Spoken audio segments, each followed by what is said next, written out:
자, 복습 영상 보도록 하겠습니다. 지난 시간에 물질 변화와 화학 반응식 했었죠. 그래서 물리 변화부터 보도록 하겠습니다. 물리 변화의 경우에서는 고유한 성질은 변하지 않으면서 겉모습이 바뀌는 걸 이야기합니다. 모양 바뀌는 거, 종이 접는 거죠. 상태 변화하는 거, 물이 가열해서 수증기 되는 거. 자, 이거 뭐라고 했죠? 물이 가열돼서 라면물 끓였을 때 우리 그 앞에 있어도 안 죽는다고 했죠. 그래서 어떤 거 고유한 성질인 물이라는 성질은 바뀌지 않는 겁니다. 그 다음에 확산 물의 잉크가 퍼지는 거. 그 다음에 용해된 거죠. 설탕에 물이 녹인 거. 뭐라고 했지? 설탕물 마시는 순간 달다고 쓰다고. 달다고요. 알았죠? 달다. 그래서 고유한 성질이 안 바뀐 거다. 그 다음에 화학 변화들. 제일 쉬운 거. 포도가 포도주, 즉 와인이 된 걸 생각해 보라고 했어. 자, 포도를 먹는 거는 달죠. 포도주 먹으면 써요. 이런 식으로 전혀 다른 성질의 새로운 물질이 된 겁니다. 그래서 어떻게 된 거? 과일이 익는 거, 떫은 감, 익은 감 중에 익은 감 먹는다고 했다. 그 다음에 빛과 열이 발생하는 거, 마그네슘이 연소됐을 때 빛과 열이 발생된다. 이거는 나중에 뭐 한다고? 실험에서 볼 거라고. 그 다음에 기체가 발생되지요. 자, 발포정, 발포 비타민 생각하면 된다라고 했다. 그 다음에 앙금 생성하는 거 중학교 2학년 때 했어요. 질산은 수용액 떨어뜨리는 순간 흰색 앙금 된다는 거. 자, 그래서 이 그림 그대로 외워줘야 된다라고 했다. 중요하다라고 했지요. 그래서 물 자체가 물리 변화로 수증기가 되었을 때는 어떻게 된다? 분자의 배열이 바뀐다라고 했다. 어떻게 된 거? H2O라는 분자 배열이 멀어졌다고요. 알았죠? H2O끼리. 근데 물이 전기분해가 되는 순간 H2O에서 O2랑 H2로 바뀌었죠. 이렇게 되는 거 원자의 배열이 달라졌다라고 했어요. 그리고 어떤 거 분자의 종류가 달라진다라고 했죠. 그래서 물리 변화랑 화학 변화를 비교해 보는 순간 물리 변화에서는 분자의 배열이 바뀌는 겁니다. 근데 화학 변화에서는 원자의 배열, 분자의 종류, 물질의 성질이 바뀌어요. 변하지 않는 거를 더 중시해야 되는데 변하지 않는 거는 원자의 종류, 원자의 개수, 물질의 질량이 바뀌지 않죠. 그래서 어떻게 된다? 뒤에서 질량 보존의 법칙 배웠다 맞지? 그래서 4번 그대로 암기해 주셔야 됩니다. 이거 서술형에 그대로 나올 거예요. 개념 체크해 봅시다. 물질의 고유한 성질이 바뀌지 않는 것을 물리 변화, 물질의 성질이 바뀌는 것을 화학 변화, 그 다음에 무엇은 분자 자체가 변하지 않고 물리 변화 자체는, 그 다음에 화학 변화가 일어날 때 분자가 이루는 원자의 배열이 달라진다라고 했어요.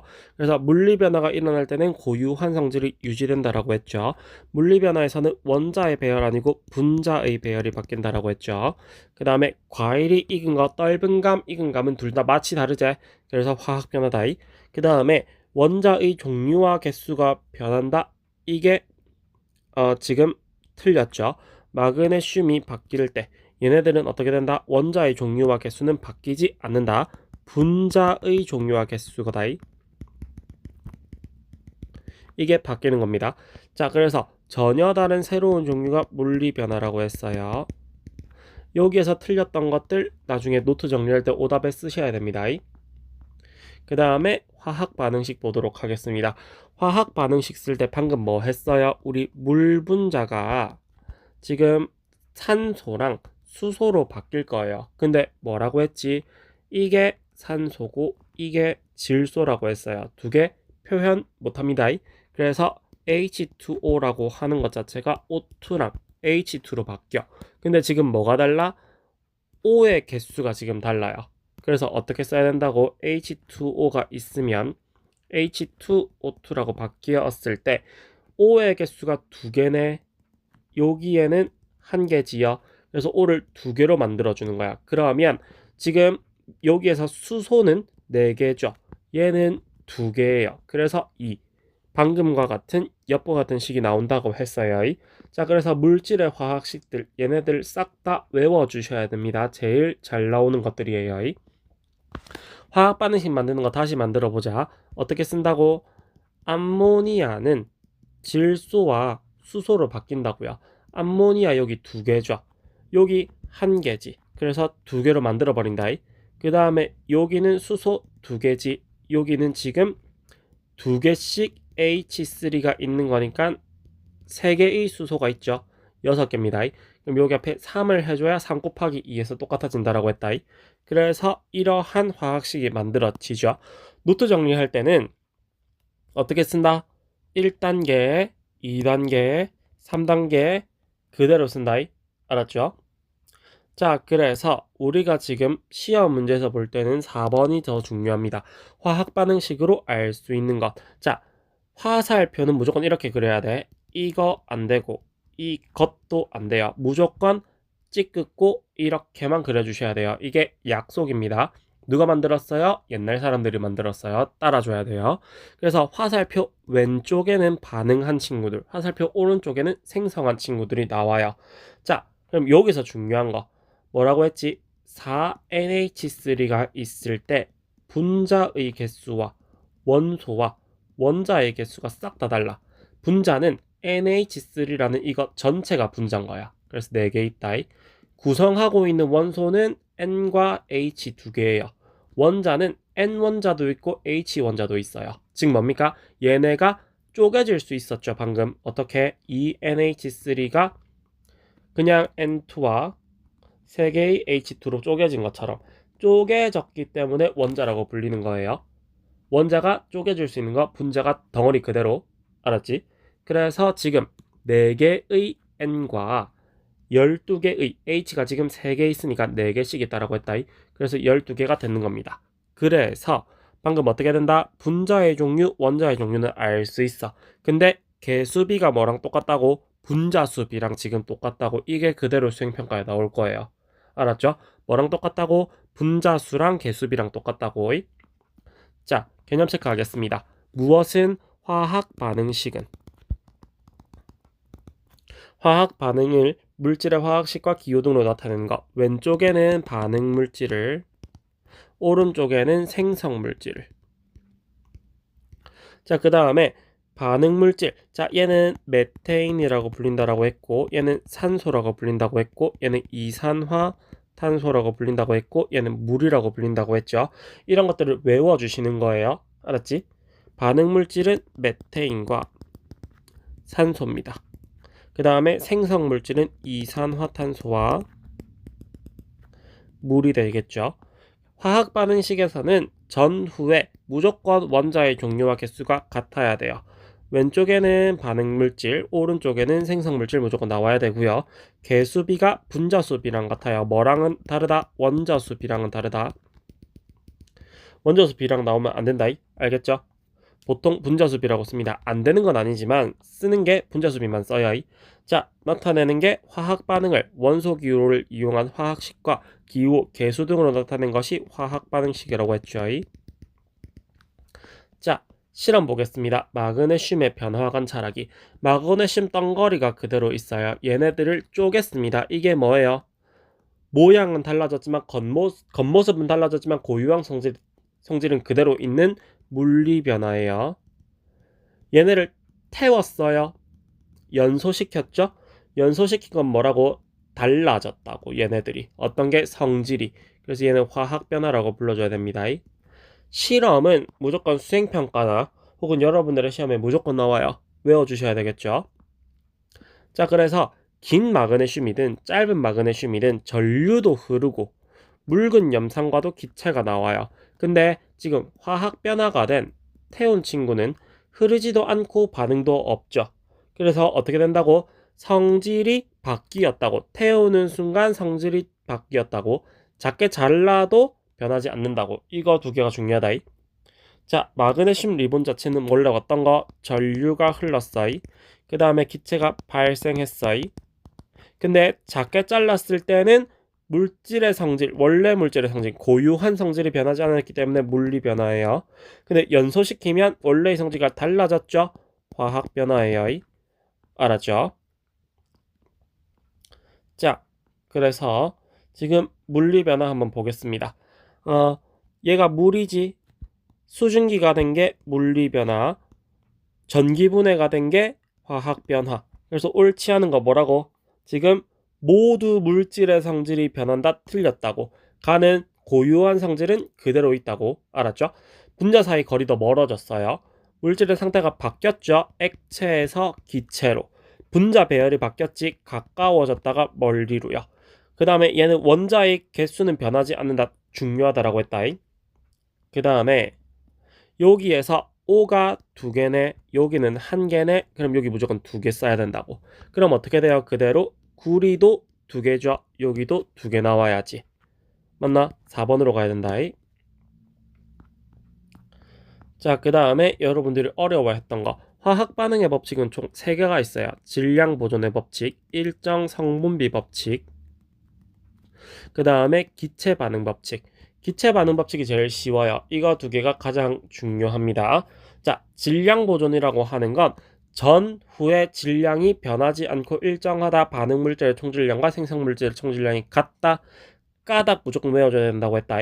화학 변화가 일어날 때 물질을 구성하는 원자들의 종류와 개수가 달라지지 않고 배열만 변하기 때문이에요.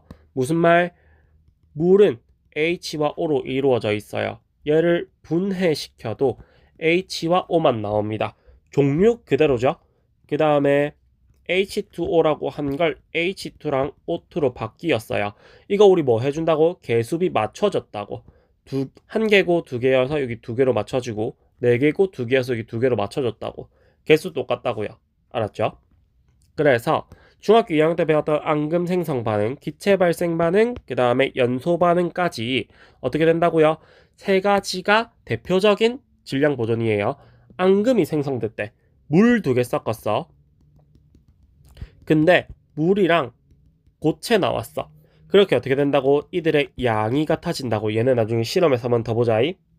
그 다음에 기체 발생 반응에서 가장 중요한 건 닫힌 공간인지 열린 공간인지예요.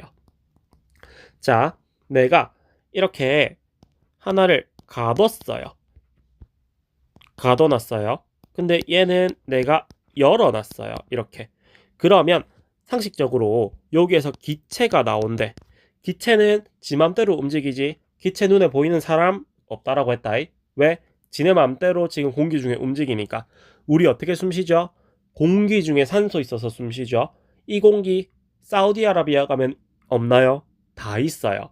그런 식으로 닫아두지 않으면 기체는 지 맘대로 다 움직입니다. 지구상에는 다 있어요. 닫아놓으면 기체가 밖으로 빠져나가지를 못해요. 근데 열어놓는 순간 기체는 지 맘대로 빠져나가게 되겠죠. 그래서 어떻게 된다고? 열린 공간에서 무조건 질량이 감소된다고. 어떤 경우에서만? 기체가 발생되는 경우에서만. 알았지? 그래서 기체 반응에서는 닫힌 공간에서만 질량이 일정해요라는 말이 가장 중요해요. 알았지? 그 다음에 연소 반응의 경우에서는 자, 우리 생일 케이크 불 때 후 불어서 케이크 불 꺼진다고 했다. 근데 내가 뭐 생각하라고 했지? 다이어트 생각하라고 했죠. 다이어트 할 때 지방을 태운다라고 했다. 자, 그럼 우리가 열심히 뛰어서 헉헉 뜬다라고 했어요. 헉헉. 그래서 우리가 숨을 들이마시게 되죠. 어떤 숨 들이마셔? 산소 들이마셔. 그럼 산소가 무조건 필요한 거야. 태우려고 하면. 그래서 어떤 물질에서 산소가 무조건 있어야 되고 얘는 기체예요. 이렇게 되는 순간 우리가 지금 이제 좀 살 것 같다 라고 후 내쉬지. 이산화탄소인 기체가 나오게 되고요. 그 다음에 너무 열심히 뛰어서 땀 흘려요. 물 나오지. 액체인 물까지 같이 나옵니다. 이게 세트예요. 그리고 난 다음에 화학 반응식 개수는 앞에 배웠던 것처럼 맞춰주는 거야. 알았지? 그래서 지금 제일 중요한 게 반응 물질의 총질량과 생성 물질의 총질량은 같다. 화학 반응이 일어날 때 원자의 종류와 개수가 변하지 않는다. 앙금 생성 반응은 항상 같다. 기체가 발생하는 순간 열려있다. 빠져나가지. 감소해야 된다. 그리고 강철솜. 철은 산소 좋아해. 연소시키는 순간 질량이 증가돼야 돼. 왜? 연소시킬 때는 산소 무조건 필요해. 근데 강철솜은 어떻게 된다고? 산소 좋아한다고. 산소랑 같이 붙는다고요. 알았죠? 열린 공기에서 질량이 증가할 수가 없어요. 앙금 생성 반응에서도 질량이 증가할 수 없어. 얘는 열린 반응에서 연소시켰네. 기체 때문에 질량이 감소. 앙금 생성 반응은 고체 나왔지. 그럼 얘는 같다가 돼야 돼. 질량 보존 법칙은 물리 변화 맞죠? 이거 뭐라고 했지? 분해시켰대. 과산화수소 H2O2거든. 34g이 있네. 얘네가 물과 수소로 바뀌었대. 물이 18g, 미안해요. 물은 H2O죠. 물이 18g, 산소 16g. 어떻게 됐다고?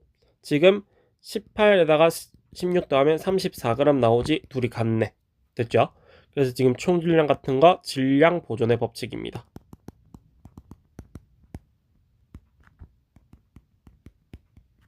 자, 그 다음 일정 성분비 법칙. 자, 우리가 물의 화학식 이제 외웠어요. 이 정도 했으면. 두 개고 두 개죠. 자, 얘네가 항상 2대 2대 1로서만 반응을 할 수가 있어요. 즉 수소가 2배가 있어야 돼, 산소보다. 이렇게 해야만 반응이 일정돼. 화학물을 구성했을 때 일정한 질량비가 성립된다는 거지. 근데 혼합물에선 성립되지 않아. 우유 마실 때 우리 우유곽에 찌꺼기 남아있다라고 했지, 밑에. 얘네 뭐라고? 덜 섞였다고. 화합물은 그럼 뭐야? 다 섞였다고. 우리 어떤 물 마시면 죽고 어떤 물 마시면 살고 이러지 않죠. 그런 걸 얘기하는 거야, 잘 섞인다는 건. 알았지? 그래서 얘네는 무조건 화합물을 이루는 원자들이 일정한 개수비로 결합을 하기 때문이에요. 물은 무조건 H2O입니다. 얘에서 산소 하나 더 붙이고 싶어. H2O2. 과산화수소 먹으면 죽어요. 그 다음에 숨 쉬고 싶어서 산소 들이마셨어. 근데 산소 하나 더 붙이고 싶어서 오존 나왔네, 오존. 이거 맞는 순간 몸에 안 좋다고 했어요. 그래서 지금 이것도 나중에 실험에서 볼 건데, 질량비죠, 질량비. 구리를 연소했을 때 4대1의 질량비로 결합해서 산화구리가 된대. 자, 4대1인 거 어떻게 알았지? 내 맘대로 계산한 게 아니야. 자, 무조건 나오면 이 격자점에서 보라고 했어. 구리가 지금 2g, 산소가 지금 0.5g. 그러면 2배 해주면 4대1이라는 거 나오지. 그 다음 여기서 봐봐. 구리가 지금 2g, 산화구리가 2.5g. 그러면 이거 2배 해주면 4대5라는 질량비 나오죠. 맞지? 그래서 우리 뭐 하라고? 이렇게 있으면 어떠한 A 질량, B 질량이 있으면 격자점이 이렇게 있다고요. 그럼 여기에서 내가 펜이 미안해요. 죄송해요. 지금 펜이 지 맘대로 움직여요. 자, 격자점이 있다고 이렇게. 그럼 우리가 선을 막었을 때 이 격자점에 그대로 가야지만 얘로 표현해야 된다고. 내 맘대로 여기 어딘가에서 체크하면 안 돼. 여기 어딘가에서 무조건 이런 격자점에서 봐야 돼. 알았지? 자, 그래서 화합물에서 지금 질량비를 볼 거야. 자, 수소는 항상 1이에요. 이건 외워주셔야 돼. 1g. 산소는 원자 번호에서 8번이에요. 그래서 얘는 16g입니다. 질소는 7번이에요. 그래서 얘는 14g이죠. 그래서 H2O가 있을 때는 얘 16g, 얘 1g짜리 두 개 있네, 2g. 그래서 수소 대 산소가 1대8로 가는 거야. 과산화수소 H2O2지. 16g짜리 두 개, 1g짜리 두 개. 2g 대 32g이니까 1대16 됐죠. 그 다음에 NH3. 자, N이 14g. 그 다음에 수소가 1g짜리가 총 3개. 그래서 14대 3으로 가는 거야. 밑에 있는 이 숫자는 개수예요. 질량은 내가 직접 구해 주셔야 돼요. 이렇게. 알았지? 자, 볼트와 너트 마지막으로 갑니다. 볼트가 한 개 있을 때 너트가 2개 필요하다라는 개수비를 봤어. 그럼 무조건 1대2로 결합하겠지. 근데 볼트가 지금 5g이고 너트가 2g이래. 그러면 질량비는 5g짜리 하나에다가 2g짜리 두 개니까 5대4의 질량비겠죠. 개수랑 질량비는 그래서 무조건 다른 거예요. 자, 그렇게 따지면 지금 너트가 하나 더 있네. 너트 하나 더 못 끼운다고. 너트 하나 남아야 된다고. 알겠지? 이런 식으로 일정 성분비 법칙이 성립하는 거예요. 자, 그래 체크 보면 화합물을 구성하는 성분 원소 사이에 일정한 질량비가 조직하는데 이게 일정 성분비 법칙이라고 불립니다. 자, 일정 성분비는 성분 원소 사이에 일정한 비율로서 잠깐만 위에 보자. 일정한 질량비입니다. 미안해요. 일정한 질량비가 성립되는 거죠.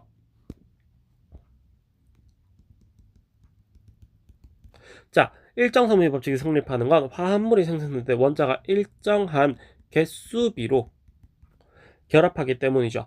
BN3래. 볼트 1개 있고 너트 3개 있어요.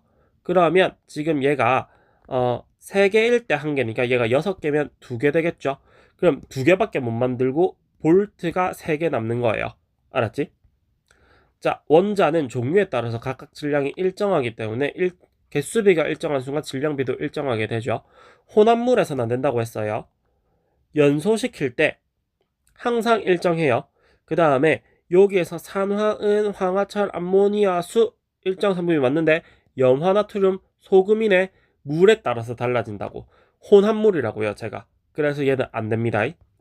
얘가 일정 성분비 법칙을 얘기하죠. 어떻게 구성하는 성분 원소들 사이에서 일정한 질량비가 성립하는 거야. 질량비. 기체는 다음 시간에 할게요. 자, 그래서 볼게. 앙금 생성했어. 자, 내가 원래 액체만 들어있는 거를 두 개 쟀고요. 액체를 싸그리 싹싹 부었어. 그랬더니 이거 두 개가 지금 어떻게 된다고? 59.4g으로 두 개 같다고. 혼합을 해도 어떻게 된다? 총질량이 같다고요. 그래서 흰색 앙금인 탄산 칼슘이 생성이 되게 되죠. 자, 그래서 총질량이 항상 같아야 돼. 그래서 120g인 순간 120g이 됩니다. 왜? 두 개 질량 같아야 되기 때문에. 그 다음에 산화구리라는 건 CuO예요. O가 붙었네. 여기에서 구리인 Cu 양 빼는 순간 산소인 O 양 나와요. 그럼 여기에서 산소가 0.25g, 두 번째에서는 0.5g, 세 번째에서는 0.75g, 네 번째에서는 1.00g이지. 그럼 이게 뭐야? 구리가 1g일 때 얘가 0.25g, 즉 4대 1이라는 거. 여기도 4대 1, 여기도 4대 1, 여기도 4대 1이라는 거. 그러면 산화구리는 5겠죠? 그래서 최종적으로는 4대 1대 5라는 비율로 항상 일정하게 되는 거예요. 알았지?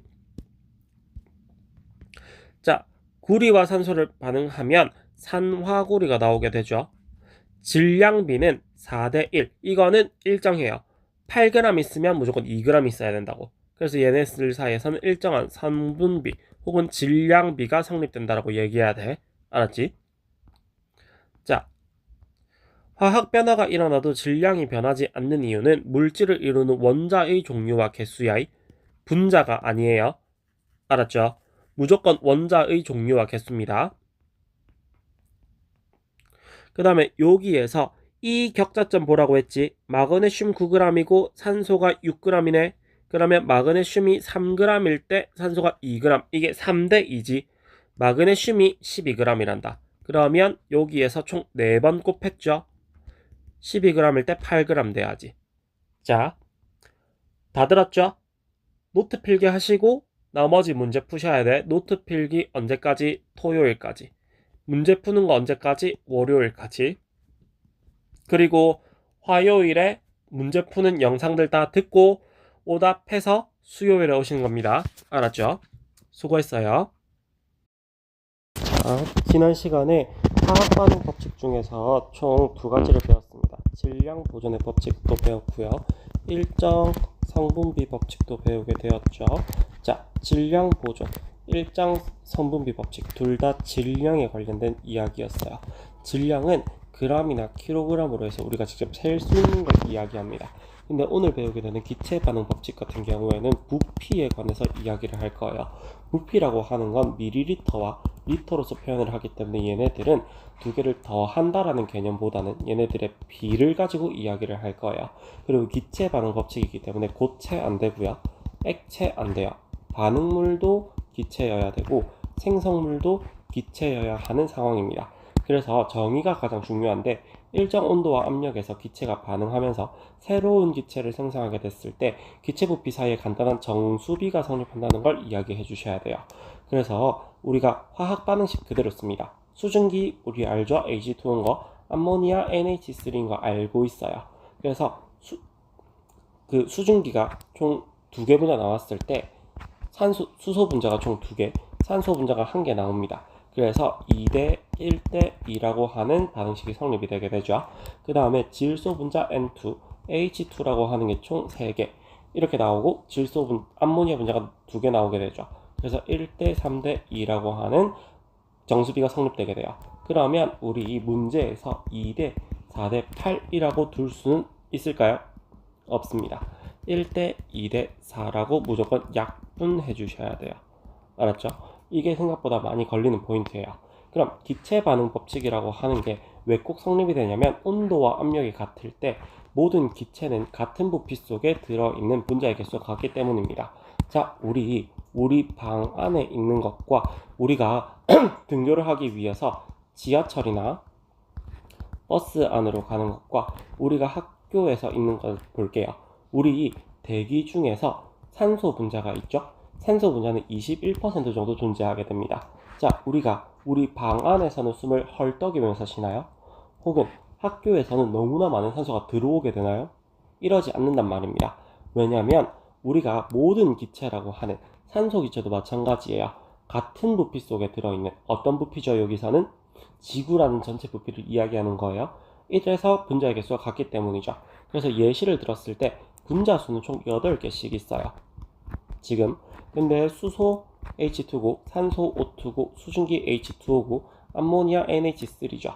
중요한 건 원자수라고 부르는 건 각각 다른 값을 가집니다. 그렇기 때문에 수소 분자 총 2개 있죠. 그래서 곱하기 2 해야 원자 16개 나오는 거고, 여기도 2개 있죠. 16개. 여기는 H 분자 2개, O 분자 1개 나오죠. 여기는 N 분자 1개, H 분자 3개 나오죠. 총 3개니까 3을 곱해준 거고, 총 4개니까 4를 곱해주게 된 거예요. 됐지? 지난 시간까지는 뭐였죠? 반응식의 개수비라고 불리는 게 분자수비랑만 똑같다라고 봤어요. 근데 기체의 경우에서만 온도와 압력이 같을 때 어떻게 된다? 얘네들의 부피비까지도 같이 보게 되는 겁니다. 그래서 우리가 기체의 부피비가 기체의 분자수비, 화학반응식의 개수비라는 것까지 나타나게 되죠. 뭐는 아니에요? 질량비라고 나와서는 안 돼요. 무조건 리터나 밀리리터로 쓰여 있는 것만 됩니다. 그램과 킬로그램에서 속으시면 안 돼요. 그래서 생성 반응들, 암모니아 생성 반응들 앞에서 적어줬죠. 2개의 수소 분자, 1개의 산소 분자가 2개의 물 분자, 수증기 분자를 나타내게 되는 거고, 그 다음에 1개의 질소 분자, 3개의 수소 분자들이 암모니아 기체 총 2분자 나타나게 되는 거죠. 개수비, 부피비, 분자수비, 개수비, 부피비, 분자수비 서로 같은 걸 이야기합니다. 그래서 일정 온도와 압력에서 기체가 반응해서 새로운 기체를 생성할 때 기체 분자 사이에는, 기체의 부피 사이에는 간단한 정수비가 나타나게 되죠. 온도와 압력이 같을 때 모든 종류의 기체는 같은 부피 속에 사는 같은 개수의 분자가 들어있는 걸 이야기해요. 그 다음에 부피비라고 불리는 게 각 기체의 분자수비랑 똑같이 되죠. 2대 1대 2 이제 외우셔야 돼요. 액체 상태 안 되고 고체 상태 안 됩니다. 자, 분자수비, 개수비, 부피비 서로 같아요. 알았죠? 일정 온도랑 압력에서 기체가 반응해서 새로운 기체를 생성하게 됐을 때 기체 분자 사이에, 기체 부피 사이에 간단한 정수비가 성립되는 게 기체 반응 법칙입니다. 자, 실험을 해볼 거예요. 수증기가 생성됩니다. H2O가 생성돼요. 그랬을 때 수소랑 산소는 무조건 2대 1로서 반응을 하게 되죠. 이때 어느 것 하나를 더 많이 넣어줄 겁니다. 왜? 진짜 2대 1이 맞는지 확인하기 위해서. 그래서 해당 실험에서는 수소 부피랑 산소 부피를 2개 나눴을 때 똑같이 4, 4로 놔두고 6, 6으로 놔두고 8, 8로 나눴어요. 2개 똑같이 놔뒀죠? 근데 2대 1만큼 반응해야 되기 때문에 4대 2만큼만 반응할 수 있고 6대 3만큼만 반응할 수 있고 8대 4만큼만 반응할 수 있어요. 그래서 총 빼서 2만큼, 3만큼, 4ml만큼 남았다는 걸 알 수 있죠. 그래서 수소 기체와 산소 기체가 반응하게 되면 수증기가 생성하게 되는 걸 알 수 있습니다. 그리고 항상 2대 1로 일정하다라는 걸 알 수 있어요. 그래서 우리 개수비가 2대 1대 2라는 걸 알 수 있죠. 자, 여기서 키포인트. 밀리리터 단위라고 하는 건 서로 더하기가 아니라 뭐라고 했지? 비율로 볼 수 있다고요. 그래서 수소 대 산소 대 수증기는 2대 1대 2의 비율이기 때문에 40ml면 산소기체 20ml만큼, 즉 10ml가 남게 되는 거죠. 그랬을 때 2대 1대 2이기 때문에 40ml 나오셔야 됩니다. 60ml 안 되고 70ml 안 돼요. 알았죠? 자, 예시 문제 하나 보겠습니다. 질소, 수소 더했더니 암모니아 나왔대. 이제 이거 반응식 외워줘야지. N2에다가 3H2를 더했더니 2개의 NH3 분자가 나왔대요. 자, 1부피 속에서는 어떤 게 같다? 분자수가 같다. 그 다음에 80ml 된다 안 된다? 안 된다. 무조건 B로서만 가야 된다. 암모니아 기체는 1대 3대 2기 때문에 40ml만큼만 가야 됩니다. 개수를 안 맞췄어요. 1대 3대 2가 돼야겠죠. 더 했을 때 많을 수 없습니다. 질량 보존 법칙은 그 모든 화학 반응에서 나타나는 거예요. 질소 분자 1개, 수소 분자 15개, 1대 3이죠. 이렇게 된 반응을 할 수 있는 거지. 알겠죠? 완전히 반응한다라고 하는 건 남는 분자가 없는 걸 이야기하는 거예요. 자, 그 다음에 화학 반응에서의 에너지 추리를 보겠습니다. 얘가 생각보다 어려워요. 에너지라고 하는 건 우리가 봤을 때 열에너지, 그 다음에 빛에너지 이런 친구들이 있고, 그 다음에 화학에너지, 그 다음에 운동에너지, 위치에너지 이런 친구들이 나옵니다. 자, 우리가 이 부분에 관해서는 보통 화학에서 많이 쓰는 거고요. 운동에너지, 위치에너지는 물리 파트에서 많이 쓸 거예요. 알겠죠? 그래서 지금은 열에너지, 빛에너지에만 집중할 겁니다.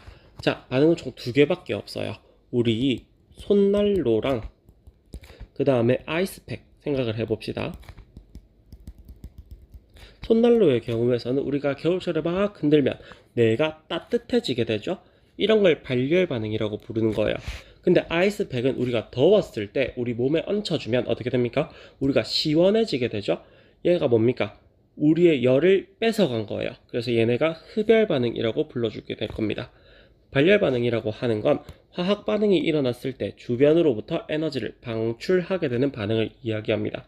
그래서 항상 어떻게 되는 거냐면 얘네들은 반응한 물질의 에너지 양이 총 많기 때문에 자기네들이 열을 밖으로 발산해낼 수 있어요. 무슨 말이냐면 자기가 가진 게 많아야 주변으로 열을 분출해낼 수 있겠죠? 그렇게 생각을 해야 됩니다. 그래서 생성한 물질이 더 밑에 있어요. 어떤 게? 에너지 레벨이. 그래서 이 그래프를 꼭 외워주셔야 됩니다. 그래서 항상 생성된 물질의 에너지 합이 작게 됩니다. 그래서 방출하게 되죠. 외우는 팁은 비읍이에요. 발열, 방출. 알았죠? 그래서 이렇게 되면 주변으로부터 열을 방출하기 때문에 주위의 온도가 높아지게 된다는 걸 알 수 있습니다. 예시들은 무조건 외워주셔야 돼요. 연소 반응, 철이 녹쓰는 반응, 마그네슘과 염산의 반응. 철이 녹슬게 되면 빨간색이 되거든요. 대부분 붉은색이 됩니다. 그래서 빨간색은 뭐예요? 열을 상징하게 되죠. 발열이라고 외워주시는 거고, 마그네슘과 염산이 발생되게 되면 이게 기포가 뽀글뽀글 올라오게 돼요. 그렇게 됨으로써 얘네들이 뭔가 끓고 있는 느낌이 드네, 주변으로부터 열이 방출된 느낌이 드네, 이런 식으로 이야기를 해주시면 됩니다. 이해를요. 그 다음에 흡열 반응은 뭐라고 했죠? 아이스팩이라고 했죠. 내가 엄청 더운데, 예를 들어 내가 열이 38도씨인데 아이스팩이 가는 순간 어떻게 됩니까? 이 열이 떨어지게 되죠. 그래서 어떻게 돼요? 얘네는 내가 에너지가 별로 없기 때문에 나무로부터 열을 받아올 거예요. 그래서 생성된 물질의 에너지 레벨이 더 높게 됩니다. 그래프 외워주셔야 돼요. 그래서 생성된 물질의 에너지 합이 반응된 것보다 크기 때문에 열을 흡수하게 되는 거죠. 얘도 어떻게 외운다? 흡열이니까 흡수한다라고 외운다. 나머지로부터 열을 흡수하게 되면 주위의 온도가 낮아지게 됩니다. 자, 주위의 온도가 낮아진다는 개념을 잘 이해를 못할 수 있어요. 예를 들어 볼게요. 내가 한 명 있어요. 그 다음에 주변에 친구들이 총 5명이 있습니다. 나랑 주변 친구 5명한테 선생님이 초콜릿을 하나씩 줄 거예요. 그러면 내가 초콜릿을 더 먹고 싶어서 5명의 친구들의 초콜릿을 뺏었습니다. 그럼 나는 6개가 됐지만 다른 친구들은 0개가 됐죠. 그럼 뭐예요? 나는 에너지를 받아서, 초콜릿을 받아서 개수가 많아졌고, 나머지는 초콜릿을 잃어버려서 개수가 줄어들게 됐죠. 그럼 이게 뭡니까? 생성된 물질의 에너지 합이 더 크게 되는 거고, 주변엔 초콜릿이 없어지게 됐으니까 온도가 낮아진다. 이렇게 이야기하는 게 가장 쉬워요. 그리고 흡열 반응의 예시를 보겠습니다. 얘네들은 분해를 계속해요. 전기분해까지. 그 다음에 수산화 반응과 염화 암모늄의 반응이라고 하는 건 외워주시는 게 좋습니다. 자, 그래서 체크 한번 볼게요. 에너지를 흡수, 히읗이니까 흡열 반응, 에너지를 방출, 비읍이니까 발열 반응. 주위의 온도가 높아지거나 낮아지기 때문에 열 에너지가 출입하는 걸 알 수 있게 되죠. 흡열 반응이 일어나면 주위의 온도는 낮아지게 되고, 발열 반응이 일어나면 주위의 온도가 높아지게 되겠죠. 화학 반응이 일어나는 동안에 에너지를 흡수하게 되면 에너지를 흡수했으면 절대 높아질 수가 없어요. 주위의 온도를 이야기하는 겁니다. 연소라고 했죠. 타 들어가네요. 그럼 얘네는 발열 반응입니다. 자, 분해했네. 그러면 어떤 거? 흡열 반응, 주위 온도 낮아지게 되겠죠. 발열 반응이 일어나면 주위 온도가 높아지게 되겠죠. 그래서 에너지를 방출, 비흡이니까 발열 반응이라고 이야기를 해주셔야 됩니다. 자, 앞부분에 이어서 다시금 탐구 체크부터 가도록 하겠습니다. 자, 발열 반응이라고 하는 것은 뭐라고 했죠? 우리 얘네가 에너지가 더 많기 때문에 반응하던 물질이 열을 밖으로 빼내게 되면서 생성한 물질의 에너지 레벨이 낮다라고 했죠. 이렇게 있을 때. 그래서 손난로라고 하는 건 우리 철가루가 안에 들어있고 산소가 총 2개, 3개, 4개 붙어요. 철한테는. 근데 여기에서는 산소가 3개 붙는 일반적인 상태를 말합니다. 그래서 나오는 화학식이 Fe2O3예요. 자, 그럼 우리 손난로 보게 되면 어떻게 돼 있죠? 여기 안에 미세한 구멍들이 쫑쫑쫑 뚫려 있어요. 실질적으로 아예 진공 상태가 아니죠. 그래서 여기 안에 철가루들이 들어 있으면 밖에서 안으로 산소 기체가 들어오게 됩니다. 이러면서 이런 화학식이 만들어지게 되는 거고요. 얘네들끼리 안에서 발열 반응이 일으키게 되는 거죠. 그래서 철에다가 산소를 더했더니 Fe2O3라고 하는 이런 화학식이 나오게 되고 열 에너지가 나오게 되는 거죠. 열 에너지를 방출하게 됩니다. 이유는 뭐라고 했죠? 미세한 구멍이 있기 때문에 이게 공기 중에 산소를 만나서 화학 반응이 일어날 수 있는 거죠. 그리고 여기에서 나오는 소금이나 질석 같은 경우에서는 산소와 빠르게 반응이 일어나도록 돕는 촉매별이 되게 됩니다. 그래서 발열 반응을 이용한 것으로서 어떻게 된다고요? 반응한 물질이 더욱더 크게 된다고요. 알았죠? 그래서 철가루 같은 경우에는 산소랑 반응하게 되면서 산화 처리됩니다. 화학 반응이 일어났을 때 열에너지의 에너지의 출입으로 보아서 얘는 발열 반응이 일어나게 돼요. 그래서 에너지를 방출하기 때문에 어떻게 된다고요? 주위의 온도가 높아지게 된다라고 체크해 주시면 됩니다. 그리고 화학 반응을 이용해서 속냉장고입니다. 속냉장고는 앞에서 예시 들었던 것처럼 아이스팩, 우리 열났을 때 파란색 부분으로 되어 있는 거, 이거 얘기하는 거예요. 여기에서는 질산 암모늄을 넣게 되고요. 그리고 난 다음에 열봉합기로서 입구를 밀봉하게 됩니다. 그러면 작은 비닐팩으로서 물이 흘러나오게 됨으로써 질산 암모늄을 섞이게 되고 여기에서는 차가운 정도를 나타나게 되죠. 물은 H2O고요. 우리 앞에서 전기분해라고 해서 얘네들은 2개의 H2O가 2개의 수소랑 산소로서 바뀌게 되는데 여기에서 전기분해가 일어나게 돼요. 전기로서 분해가 되면 우리 2학년 때 배웠던 수소이온과 산소이온으로 나눠지게 됩니다. 그러면 얘네들이 뭡니까? 암모늄이라고 돼 있죠. 암모늄은 질산암모늄의 경우에서는 NH4 NO3라고 하는 이온들의 결합이에요. 이온 결합 물질이기 때문에 여기에서 이온으로 다시금 밖으로 빠지게 됩니다. 그럼 어떻게 됩니까? 원래 있었던 물질 하나가 두 덩어리로 바뀌게 되는 거죠. 열 에너지를 받게 되어서. 그래서 에너지의 레벨이 더욱더 높게 되는 거예요. 알았죠? 이온으로 나누어지게 되는 겁니다. 알았지? 그래서 주위의 열 에너지를 흡수해서 온도가 낮아지게 되는 걸 알 수 있어요. 이게 뭐냐면 수산화 반응과 염화 암모늄의 반응과 비슷합니다. 알았죠? 그래서 손냉장고 속에 질산 암모늄과 물이 반응하게 되면 주위의 온도가 낮아지게 되고요. 손냉장고는 흡열 반응을 이용한 것이겠죠. 그래서 열 에너지의 출입, 열의 출입 같은 경우에는 수산화 반응과 염화 암모늄이 반응할 때랑 같다 라고 써주시면 됩니다. 왜냐면 열을 받기 때문에. 알았죠? 그래서 발열 반응으로 옳지 않은 거 대표 유형 풀어볼게요.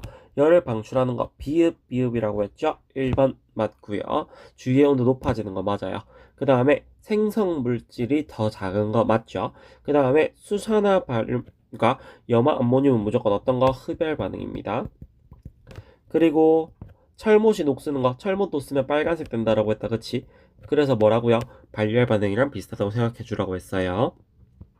그 다음에 흡열 반응과 관련된 겁니다. 반응한 물질이 더 작아요. 질산 암모늄 방금 얘기했다, 그치? 하나짜리가 2개가 되기 때문에 개수가 늘어나게 된 거예요. 그렇게 생각해 줘야 됩니다. 이온 2개. 그래서 얘네는 열을 흡수한다. 히읗이라고 했죠. 흡열 반응. 이거 맞아요. 생성한 물질의 크기가 더 크게 되죠? 이거 맞죠? 손난로가 따뜻해지는 거 이건 발열 반응이에요. 그래서 4번이 답이 돼야 됩니다.